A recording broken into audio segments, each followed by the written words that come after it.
Buenos días, hermanos. Dios les bendice. Es un gusto estar un día más, un domingo más con todos ustedes. Damos gracias a Dios por la posibilidad de tener un medio para poder llegar a todas y cada una de las casas y que la palabra de Dios permee y sacie la necesidad que todos tenemos de buscar el rostro del Señor como cada semana. El día de hoy yo tengo una palabra que el Señor hizo a bien traernos a nosotros de parte de una hermana que sintió que tenía una palabra para nosotros. Esta hermana nos conoce, la verdad, muy poco, pero ella hizo posible hacernos llegar una palabra que ella sintió de parte del Señor para mi familia. Y aunque ella está en otro país, nos mandó un WhatsApp y nos dijo: mira, yo siento de parte del Señor esto. Y nos dio una palabra referente a los tiempos en los que estamos viviendo y de referente a el carácter que debemos de conservar, la integridad como cristianos, que como personas que representamos el nombre del Señor debemos de conservar ante la sociedad y ante las circunstancias, sin importar lo que esté sucediendo a nuestro alrededor, lo que esté sucediendo en medio de las circunstancias y en medio de las pruebas que estemos viviendo.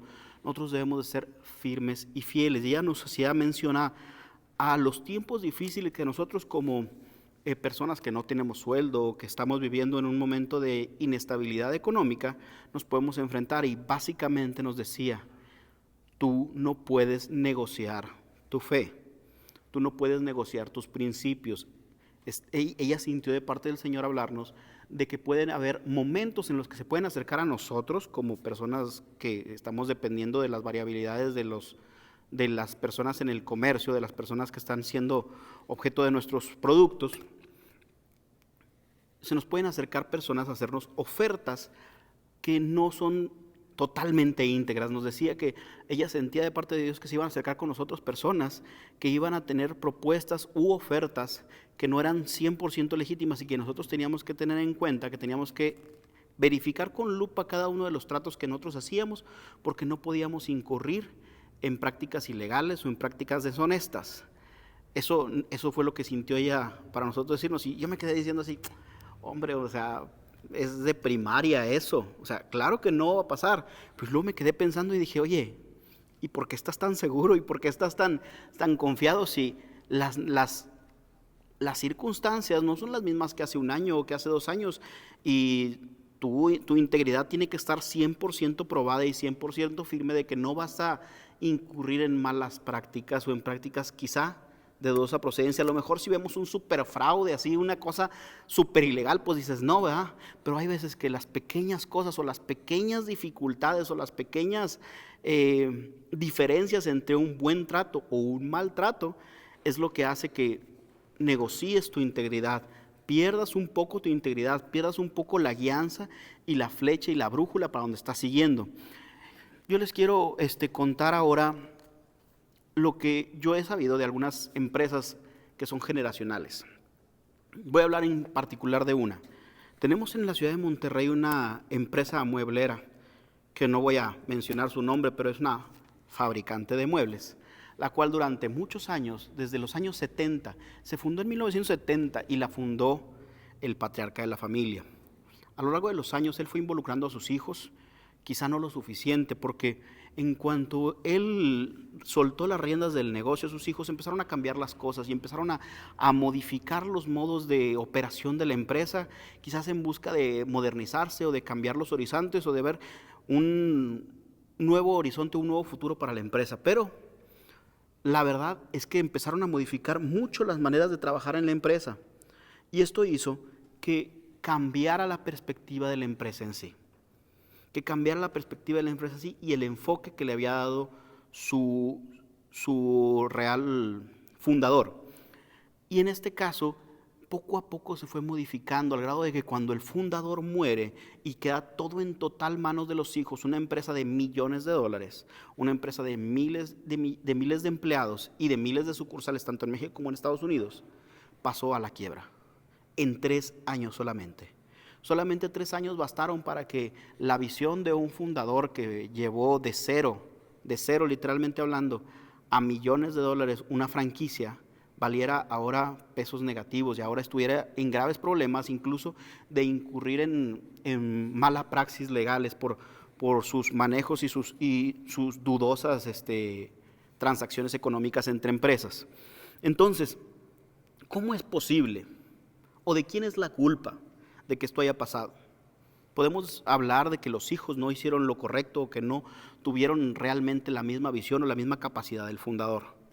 Pero si vemos un poco más allá, vamos a encontrar realmente la historia o la razón de ser de este problema. Yo les quiero contar ahora una historia que viene en Primera de Reyes, capítulo 20, vamos a empezar desde el 1, por favor. Y les voy a leer un poco y vamos a ir desglosando un poquito la historia. Primera de Reyes, capítulo 21, desde el 1. Dice: pasadas estas cosas, aconteció que Nabot de Jezreel tenía ahí una viña junto al palacio de Acab, rey de Samaria. En ese entonces, el pueblo de Israel estaba dividido en dos, entre el norte y el sur. Y en el sur estaba Samaria, y ahí reinaba Acab. Y Acab habló a Nabot diciendo: dame tu viña para un huerto de legumbres, porque está cerca de mi casa, y yo te daré por ella otra viña mejor que esta, o si mejor te pareciere, te pagaré su valor en dinero. Yo quiero que entendamos un poco aquí lo que está pasando. Los que saben de bienes raíces saben que el principal factor para que una locación, para que una tierra tenga valor o tenga una buena plusvalía conforme al tiempo, siempre va a ser referente de 3 factores: ubicación, ubicación y ubicación. Es lo más importante. En bienes raíces es lo más importante. ¿Dónde está tu tierra? Es lo que va a determinar cuánto vale ahorita y cuánto puede valer en un futuro. Entonces, en este caso, estamos hablando de una tierra que pudo haber sido grande, pudo haber sido pequeña, no sabemos. Pero lo que sí sabemos es que tenía una excelente ubicación, una perfecta ubicación, a un lado de un palacio. Entonces, no sabemos si el viñedo era grande, si era pequeño. Lo que sí sabemos es que estaba muy bien ubicado. Tenía las mejores condiciones para ser deseable. Imagínense, no estamos hablando de un terreno en las afueras de la ciudad, no sé, digamos allá en lo último de García o en lo último de Juárez o en lo último de Escobedo, allá no sabemos dónde estaba, pero lo que sí sabemos es que estaba en el mero centro, en donde se movía todo lo que se movía en el palacio. Quien pasaba por el palacio, quien tenía referencia al palacio, podía tener acceso o podía tener visibilidad hacia esa viña. Entonces teníamos una viña demasiado deseada. Y lo importante es ver cómo estábamos negociando la viña. Porque yo me puedo imaginar cómo fue esa transacción. Imagínense ustedes, viene un rey a querer comprar la viña a un campesino. Miren, ahorita yo me he topado con gobernadores o con presidentes en diferentes momentos de la historia de México y del Estado, y aunque ahorita ellos son considerados nuestros servidores, es una parafernalia impresionante. O sea, traen séquito, traen guardias, traen avanzada, traen de todo. Ellos hacen todo un show statement para presentarse y para ir como subiendo su estatus, como apantallando a la gente con la que están. Y lo logran hacer porque realmente son personas que realmente están configuradas para eso, para impactar, para imponer, para demandar autoridad desde su manera en cómo se comportan, hasta su lenguaje corporal. Dice: yo soy el que manda. Desde cómo te extienden la mano para saludar, desde cómo se inclinan o no se inclinan para saludar, desde cómo te toman tu brazo. Dicen que desde ahí ellos están imponiendo su autoridad. Entonces, si eso es ahorita, que ellos son considerados nuestros servidores, yo no quiero pensar cómo era cuando era un rey, que estos cuates no eran electos, eran realmente por linaje de sangre. Entonces, si ellos desde cuna venían con esa idea de ser los que ordenaban y los que en algún momento iban a tomar el trono, yo no me quiero imaginar cuál era no sé cómo decirlo, pero la manera en la que ellos se comportaban o se conducían. Yo me quiero imaginar que no llegó nada más el rey, debe de haber llegado su séquito, sus tambores por delante, no tocó la puerta a él, de seguro alguien más tocó su puerta, alguien más le abrió la puerta y dijo, tocaron como en las películas, ¿no? El cetro así, ¡pa! ¡pa! Nabot, ante ti el rey Acab. Entonces en eso entra el rey, se abren las puertas y entra el rey en toda su fastuosidad y te dice: te voy a hacer una oferta que no vas a poder rechazar. Te voy a hacer un trato que no vas a poder rechazar. Yo no me puedo imaginar estar en los pies de Nabot, un campesino que se dedicaba a su viña, que dicho sea de paso debe de haber sido muy joven, por lo que les voy a comentar a continuación. Debe de haber sido una persona no mayor de 25 años quizá. Es una deducción propia, pero debe de haber sido una persona joven. Yo no me imagino estar en sus zapatos y poderle contestar lo que le contestó Nabot. Vamos a ver el versículo 5. El 3, en el 3 le responde Nabot y dice, y Nabot respondió a Acab, guárdeme Jehová de que yo te dé a ti la heredad de mis padres. Guárdeme Jehová de que yo te entregue a ti la heredad de mis padres. Esto me habla de que era una persona que ya estaba sola, ya no, sus papás ya no vivían. Sus papás ya no vivían, era un huérfano o era una persona que había quedado en orfandad, pero le decía, guárdeme Jehová de que yo te entregue a ti la heredad de mis padres. Yo no sé en qué pensaba, hasta ahorita yo no sé en qué pensaba Nabot, si acaso su papá o si sus recuerdos que tenía en ese lugar eran demasiado buenos como para entregarlos. Si su papá tenía una tradición de que esto era de tu abuelo, ahora es mío, después va a ser tuyo y después va a ser para tus hijos. Muy probablemente eso haya sido, que esto haya sido la parte o la manera de sustentarse de sus generaciones. Y él le decía, guárdeme Jehová de que yo te entregue a ti la heredad de mis padres. Y si el rey se acerca y te hace una oferta de ese tamaño, porque él estaba diciendo, mira, yo te puedo entregar una mejor viña, quizá no en tan buena ubicación, pero más grande quizá en otra parte, o te pago lo que quieras en dinero. Yo no me imagino que llegue conmigo el gobernador y me diga, oye, me gustó la ubicación de tu casa, la verdad la necesito, pídeme lo que quieras. Yo quizás en mi casa no tengo tan buenos recuerdos como para decir, ay, valen mucho más de lo que yo le pueda pedir al gobernador, pero él tenía una convicción muy grande y decía, guárdame Jehová de que yo te entregue a ti la heredad de mis padres. Quizá realmente era algo muy preciado para él lo que le estaba guardando, era algo muy importante, quizá al grado de decir, puede ser una blasfemia o una imprudencia o incluso un pecado delante de Dios, que yo te entregue a ti lo que mi padre entregó a mí con tanto esfuerzo, con tanta dedicación. Yo no me imagino cuánto le pudo haber costado a su papá haber construido la viña, cuánto le pudo haber costado a su abuelo haberse hecho de esa viña, cuánta visión tuvo su bisabuelo o su tatarabuelo para poderse hacer de esa viña dentro de las tierras de la familia. Lo que sí sé es que era demasiado bueno. ¿Por qué? Porque él no estuvo ni siquiera tentado a negociar. Yo te voy a explicar algo. Cuando nosotros queremos negociar algo, en lo personal, les voy a decir un secreto mío, pero no le digan a nadie, por favor, que nadie se entere y que no salga de aquí. Si yo quiero comprar algo, pero no me gusta el precio, yo hago una oferta y no más hablo del punto. Yo hago una oferta, pero no voy a hablar más del punto. Es más, no voy a poder volver a mencionar el artículo, porque el primero que vuelva a mencionar el tema o el artículo, ese va a tener que ceder. Y no voy a ser yo. Yo le he dicho a mi esposa, mira, ¿te gusta eso? Sí, no me gusta el precio. Si quieres lo negociamos. Pero mi esposa sabe que si la negociación no sale o no nos gusta cómo termina el precio final, no se va a comprar el artículo. Entonces a veces mi esposa dice, no, ya no lo negocies, mejor cómpralo, lo quiero, no me importa que no logres el precio que tú quieres.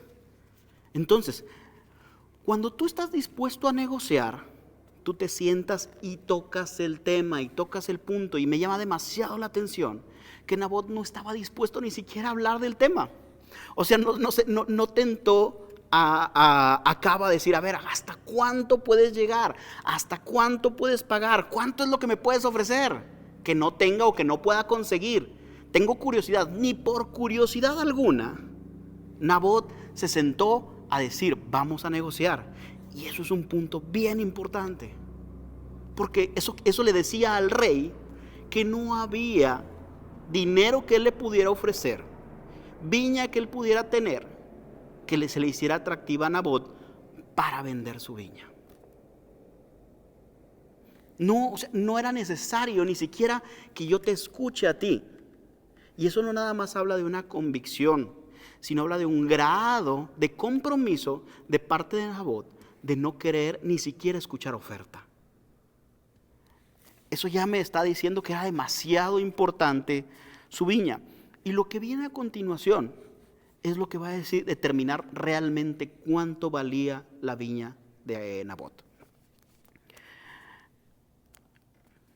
En el 4 dice: y vino Acab a su casa, triste y enojado, por la palabra de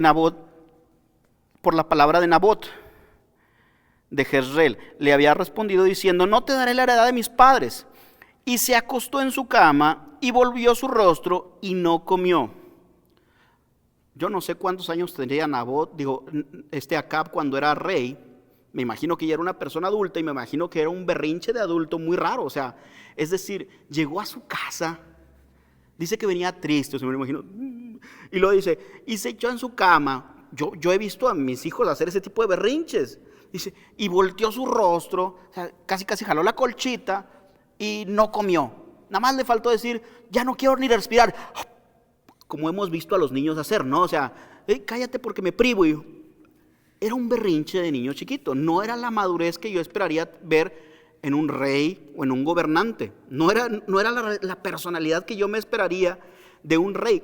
Empezando el capítulo, dice, pasadas estas cosas, y a mí me dio mucha curiosidad, porque ya había leído, pero como no le di mucha atención, ya después que leí la personalidad del rey, dije, pasadas estas cosas, ¿qué cosas pasaron? Regresé los capítulos y me di cuenta que este cuate venía de una guerra donde él había derrotado a Siria y Dios le había entregado en su mano a los sirios e incluso le había puesto en bandeja de plata al rey, que le había dicho, mátalo, y él no lo mató. No lo mató. Nos habla de un rey inmaduro, no sabía seguir órdenes. Dios le dijo específicamente, mátalo. No lo mató, le perdonó la vida. Y Dios, en una maniobra casi telenovelesca, le hace ver cuál va a ser su destino. Dice, por cuanto tú no lo mataste, voy a cambiar su cabeza y su vida por la tuya, su familia por la tuya. Tu familia va a ser la que va a ocupar el lugar de él. Entonces, después de pasar todas estas cosas, el cuate viene y se emberrincha con una viña, quiere una viña y no la tiene como él quiere, y realmente, literalmente fue a su casa a hacer berrinche. Y dice en el 5, se vino su mujer Jezabel y le dijo, ¿por qué estás tan decaído tu espíritu y no comes? Y respondió, porque hablé con Nabot de Jezreel y le dije que me diera su viña por dinero, o si más bien que le daría otra viña, y no me dará. Y me respondió, yo no te daré mi viña. Y su mujer Jezabel le dijo, ¿eres tú ahora el rey de Israel? Le pregunta, ¿a poco tú no eres el rey? O sea, ni siquiera ella reconocía ese tipo de berrinches en su esposo. O sea, le dice, espérame, me estoy perdiendo, dice. O sea, tú no eres el rey. El corazón de Jezabel estaba confundido y iba a actuar de manera equivocada, e iba a hacer puras cosas erróneas, pero ella no le cabía en la cabeza ver el berrinche en la cabeza de su esposo y decía, ¿a poco tú no eres el rey? Le dice, mira, levántate, come, tranquilízate, que yo me voy a encargar de darte esa viña. Yo me voy a encargar de entregarte esa viña. Entonces Jezabel ya después hace una serie de triquiñuelas, de actos de mucha dudosa veracidad y muy fuera de lo real, para poder desacreditar a Nabot y hacerlo pasar como un hereje, hacerlo pasar como un profano y incitar al pueblo para que lo apedrearan injustamente. Aquí es donde me doy cuenta que Nabot realmente era una persona muy joven, porque dice la Biblia que después de que le informaron a Acab que Nabot había muerto, fue entonces que él fue a tomar posesión de la viña, fue a querer tomar posesión de la viña. Eso quiere decir que él no tenía herederos. Era una persona que se había quedado sin padres y todavía no tenía hijos. Podemos estar hablando de una persona de 20 o 25 años con unas convicciones muy fuertes. Hasta ahorita, hemos hablado de 3 personajes muy importantes dentro de la historia, que son Acab como el rey, Nabot como el dueño de la viña y Jezabel. Pero yo quiero que centremos nuestra mirada en 2 personajes que no hemos mencionado, pero que han sido sumamente decisivos en el desenlace de esta historia. Centrémonos en qué fue lo que formó y cómo fue que llegó Acab a ser como era Acab. ¿De quién era hijo Acab? En el capítulo número 16, en el versículo 22 de Reyes, de Primera de Reyes, nos menciona quién es el papá de Acab. El papá de Acab se llamaba Omri. No lo puedo pronunciar muy bien, pero es una O-M-E-R-I, Omri. Entonces, lo importante aquí y lo más destacado es que tiene un highlight dentro de la Biblia, Omri, en el cual es muy, muy desafortunado. Está resaltado su reinado por algo muy desafortunado. En el versículo 25 dice, y Omri hizo lo malo ante los ojos de Jehová e hizo peor que todos los que habían reinado antes de él. Es un horrible resalte, es un horrible, entre paréntesis, es una manera muy horrible en la que te recuerdan. Es como si a mí me dijeran, mira, nosotros nos dedicamos a hacer uniformes, ¿verdad? Este cuate nos hizo los uniformes y es el peor que nos ha hecho los uniformes. No hemos tenido otro peor. De todos los uniformes que hemos tenido, este cuate nos hizo los peores. Es una horrible referencia, y más que quede asentada en la Biblia, porque pues estamos hablando ahorita de ellos, ya han pasado yo creo que casi 6,000 años, si no es que por ahí andamos. Entonces es muy, muy malo que estemos hablando de esto ahorita. Pero lo interesante es que era el papá de Acab y el hijo. Nos viene su referencia en el versículo 30 de ese mismo capítulo 16 de Segunda de Reyes. ¿Y qué creen? ¿Qué dice la palabra de Dios? No hace el hijo más que lo que ve hacer al padre. Y realmente pasó eso. En el versículo 30 dice, y reinó Acab, hijo de Omri, sobre Israel en Samaria 22 años. Y Acab, hijo de Omri, señala otra vez, recalca así muy puntualmente, hijo de Omri, hizo lo malo ante los ojos de Jehová, más que todos los que reinaron antes que él. Superó a su padre. Un rey tras otro se superaron en las cosas malas, porque eso fue lo que aprendió, porque eso fue lo que él le incitó, eso fue lo que él lo inculcó, esa fue la línea que le marcó, y no hizo más que superar a su propio padre. Si mi papá hasta ese momento había sido el peor de todos los reyes, yo voy a ser el peor del peor. Eso fue lo que generó en el corazón de su hijo. Y yo quiero que nos centremos en el verdadero héroe de esta historia. El verdadero héroe de esta historia ni siquiera está mencionado en ella. Ni siquiera tuvimos la oportunidad de conocerlo ni por nombre. No sabemos ni siquiera quién fue. Pero estoy seguro que ha de haber sido alguien muy honorable y muy dedicado en inculcar en su hijo buenos valores. ¿Quién fue el papá de Nabot? No lo sabemos. Lo que sí sabemos es que en su hijo inculcó algo que se llamó amor por su familia, amor por sus raíces, amor por lo que representaba su apellido. Y estuvo dispuesto a pagar con su propia vida con tal de no defraudarlo. Estuvo dispuesto a poner su sangre, su nombre y su apellido, a ser apedreado por el pueblo, pero no negoció su viña. Él no se sentó a ver qué le ofrecían. Él no se sentó a ver qué conseguía. Y eso puedo implicarlo a muchas áreas de nuestra vida. Me llamó la atención en esto porque a veces nosotros nos dedicamos a ver qué es exactamente lo que el mundo nos ofrece, y a veces hasta nos sentamos a negociar o a ver si es posible o si no es posible, si es pecado, si no es pecado. Ya te sentaste a negociar. Cuando tú te sientas a negociar y a ver, ¿será que puedo hacer esto? Ya ahí, ya estás perdiendo. Porque la línea es muy clara entre lo bueno y lo malo. Y a nosotros a veces nos gusta caminar por la orillita. Ahora estoy en lo bueno, ahora quién sabe, pero quizás sí esté en lo bueno. No, cuando nosotros nos sentamos a ver si es bueno o malo, quizás ya estemos negociando. Y quizás ya estemos poniendo en cuestionamiento nuestra viña. Quizás ya estemos negociando lo que pueda valer la viña. ¿Y cuál puede ser tu viña? En este caso, para Nabot, era su familia, era el nombre de su familia, el nombre de su padre, de su abuelo, de su bisabuelo. Y él no estuvo dispuesto a negociarlo. Nuestra familia también es nuestra viña. ¿Cómo la negociamos?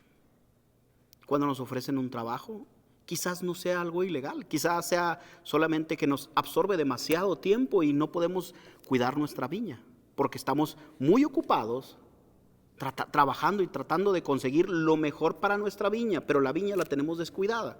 Es que estoy tratando de conseguir las mejores semillas para plantarlas en mi viña. Sí, pero mientras que tú no estás plantando tu viña, alguien más está plantando tu viña. La tierra no se está desperdiciando. Mientras que tú no estás cuidando a tus hijos, mientras que tú no estás sembrando en ellos semilla de paz, semilla de amor, semilla de gozo, semilla de tranquilidad, de seguridad, te aseguro que el mundo tiene sus mensajeros para hacer lo propio. Te aseguro que alguien está hablando a su oído, ya sea por internet, por YouTube, por Facebook, por Instagram, por muchas partes le están bombardeando semillas y algunas de ellas pueden caer en su propia tierra. Nuestra viña está llamada a ser cuidada por todos y cada uno de nosotros. Tenemos que inculcar en nuestros hijos el hecho de amar esta viña más que nosotros mismos. Yo no estoy seguro cómo fue que el papá de Nabot, que ni siquiera conocemos su nombre, fue que trabajó con Nabot para llegar a ese punto de compromiso, para llegar a ese punto de pacto de decir, yo ni siquiera me interesa saber qué es lo que puedo conseguir por la viña. Yo quiero mi viña. Y todos y cada uno de nosotros estamos llamados a eso, a cuidar nuestra viña por sobre cualquier cosa. A cuidar nuestra viña, que en este caso la podemos ejemplificar como nuestra familia, por sobre cualquier cosa, incluso por sobre un ministerio. Yo no voy a negociar mi viña por un ministerio, no voy a negociar mi viña por un negocio, no voy a negociar mi viña por un trabajo. Tenemos claro que nuestro principal y primer ministerio es nuestra familia. Y nuestro principal compromiso es sembrar en ellos la alta capacidad de compromiso para que el día de mañana, aún sobre su propia sangre, aún sobre su propia vida, estén dispuestos a cuidar nuestra propia viña. Porque mi viña ahorita es Ricardo y Dania, mi sangre. Pero estoy seguro que mi viña se extenderá y el día de mañana sus hijos seguirán siendo mi viña. Y necesito inculcar en ellos el mismo compromiso para que cuiden a sus hijos y siembren esta misma palabra en ellos después de mí.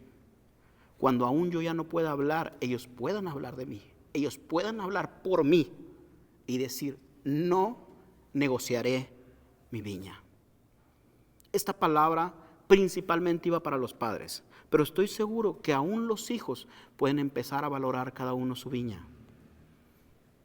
Pueden valorar sus talentos, pueden valorar sus dones, pueden valorar sus carreras, pueden valorar su integridad física, su integridad espiritual, sexual. Pueden valorar cada uno su propia viña y es aplicable para todos los ámbitos. Tengamos un momento de reflexión y pensar cómo estamos cuidando y valorando nuestra viña y aún cómo estamos sembrando este tipo de pensamiento para que nuestras próximas generaciones cuiden nuestra viña de tal manera que no haya precio que pagar por ella. Dios les bendiga. Muchas gracias.